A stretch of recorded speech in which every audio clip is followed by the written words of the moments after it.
A favorite Christmas tradition would probably be, again, going for a run on Christmas morning, but I think it's the midnight mass.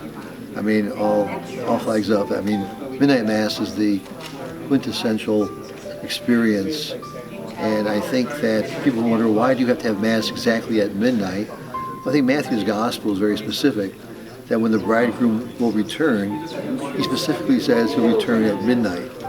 And so I think it's a sense of readiness, waiting, and a most holy night. One of the favorite things that I do in my community house where I live is, over the years, because I've been doing pilgrimages so often, every year when I would go to Greccio, Sister Emma would always convince me to buy one more little Fontanini figure.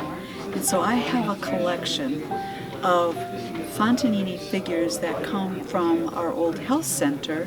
That was the foundation, and I know those images because on the bottom of the statue of Mary and Joseph and the baby are St. Anne's Health Center. So that was the beginning, and now I have all these other figures. And so what I do is I take the time, at the request of the sisters that I live with, to create a Christmas creche in the front of our fireplace, and it's a whole village. That's the beautiful thing about Italy. Christmas didn't just come to a manger, and that it came into the fields where the people were. It came to the fireplace where there was cooking going on and bread was being made. In Italy, my favorite part of being in Italy at Christmas time is that these are whole villages, and you have to look hard to see where God came. And I think that's part of the beauty of our Franciscan tradition when we go down into the lower Basilica of St. Francis. The people look up and see this art piece of a creche, and it's a manger that they recognize because it's like where their animals stay, and the costumes that the people are in, it's what they wore. So God comes where we are, and I love to locate God's presence in the center of our living room in our house to remember what Christmas is truly about. Yeah, Christmas for me is all about family getting together, and that's really become even more important in my adult life since we see our children so few times a year. So Christmas is always a great time where 20, 30, 40 of the family are all together, and it's pretty special. One of my favorite Christmas memories was the year when I was 12 years old, and my brother, who was 10 at that time, made me bookshelf for Christmas because he knew I loved books, and he made it with his own hands, and I still have that shelf, which I really loved. It all focuses around the church, and the candlelight service is always the beautiful one on Christmas Eve, and then Christmas morning, the opening of gifts. I have two daughters, and so that is still carried on. The daughters live close enough that they're able to come home for Christmas, and so we really have been continuing the same Christmas Eve, Christmas Day services for the last 38 years, and it's just warm and fuzzy and focusing on family and the birth of Christ. My favorite Christmas memory is we would go to midnight mass every Christmas year, and then afterwards we'd go to our friend's house, the Nortz's house, and after midnight mass from 1 until 3:30 we would run around, create havoc, have some fun there, play pool. And that's always, to me, those experiences. There was one year that the Christmas tree fell over in church. There was another year that a bunch of hooligans bombarded the church with snowballs in the middle of Christmas Mass. And then there was also the year it had snowed while we were at the Nortz's house. A nice about layer of inch snow fell on the ground. And as we were driving back to our home from the Nortz's house, which was about a half mile, my brother Tom was old enough to drive, and he had left early. And as we drove back, we could see the fishtails he made the whole way home. And so those kind of memories always kind of capture for me the ideals of Christmas and also some of the changes that we went through.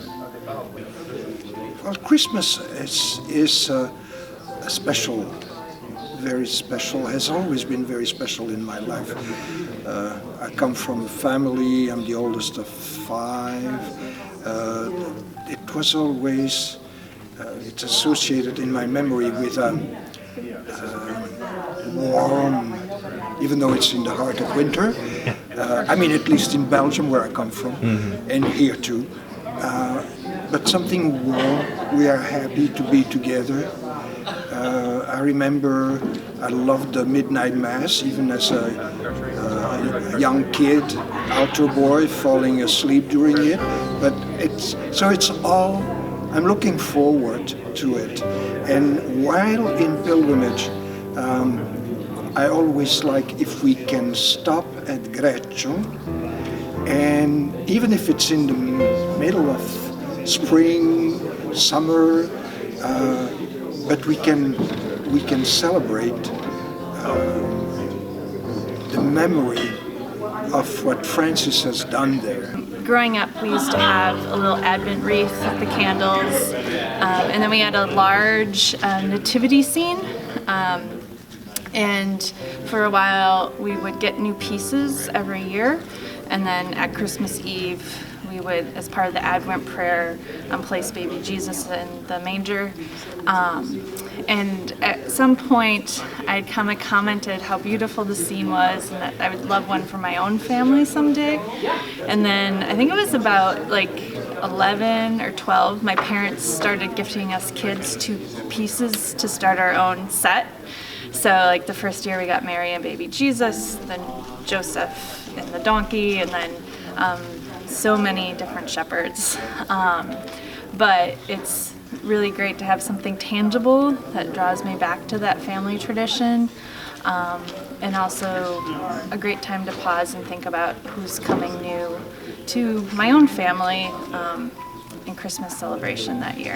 Christmas memory for me was on the Feast of St. Nicholas, and we'd be sitting around the table having supper, because that was the rule. You all had to be there for supper, and including my mom and dad and all the kids, and we'd hear this thud on the front porch, and we'd all run out there, and there was this huge gunny sack bag, and we'd drag it into the kitchen, and we'd dump it upside down on the floor, and there would be tangerines, the first of the season, and animal crackers, and Tootsie Rolls, and it was just mad chaos. And we never knew who brought the bag full of stuff. We found out later it was a guy from work that my dad knew. But while we were eating all this stuff, there'd be another thud, and they would drag in the Christmas tree, and that night we would put it up, and it would gradually each week we'd add a little bit more, the lights, and then maybe the ornaments and stuff. So, and it was, the note was always signed Helper number 13, and that's a real favorite memory of mine. I have so many different memories because it seemed like every year we were in a new place for Christmas. But one of the things that was always very consistent is my mother, wherever we lived, and when I say wherever we lived, because we lived around the world, always made Christmas cookies. As my brothers got older, I am the oldest of 5, but as my brothers got older, it became almost, she would make these cookies for weeks and weeks and weeks, and then as they got older, they would start dipping into the cookie tins before Christmas, which was a no-no. So much so that she used to have to lock them in a closet. And my brother Justin would try to find the key, which he successfully did one year and wiped out the cookie inventory. Not many of us had a happy Christmas that year because my mother did not take it well.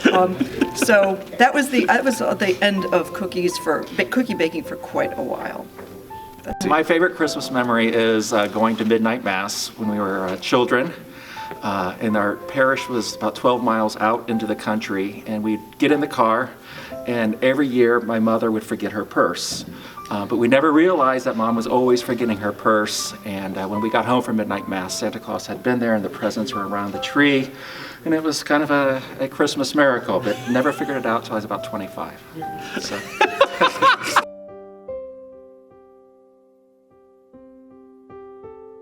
Merry Christmas! Feliz Navidad!